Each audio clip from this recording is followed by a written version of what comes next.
কোনো মানুষ যমুনার গুরুত্ব থাকবে না, জামাতের খোঁজ খবর থাকবে না, সব কিছু তারেক রহমান কেন্দ্রিক হয়ে যাবে।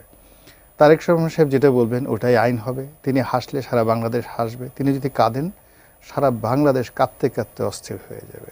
সারাদিন টেলিভিশনের যত সাংবাদিকরা রয়েছেন তার কর্মকাণ্ড মনিটর করবে এবং সমস্ত টেলিভিশন ক্যামেরাগুলো দিন রাত 24 ঘন্টা আইদার তার বাসার সামনে এবং যাকে বলা হয় তার কর্মক্ষেত্র যেটা চেয়ারপারসনের অফিস সেখানে থাকবে, এবং সেই ঘটনাই কিন্তু এখন ঘটছে। কিন্তু এই সময়টিতে এরকম যে একটা ঘটনা ঘটবে, এটা যারা এখন ঈর্ষা করছেন বা যারা কষ্ট পাচ্ছেন তারা যদি তখন থেকে সতর্ক হতেন তাহলে কিন্তু মানে বন্ধুত্বটা সুন্দর হতো। কেননা আমরা তো দেখেছি যে বিএনপি কিন্তু একটা সময় বিএনপিকে কাউন্টই করা হতো না। এনসিপির লোকজনই বলা হতো যে বিএনপি হাইস্ট 100 সিট পাবে।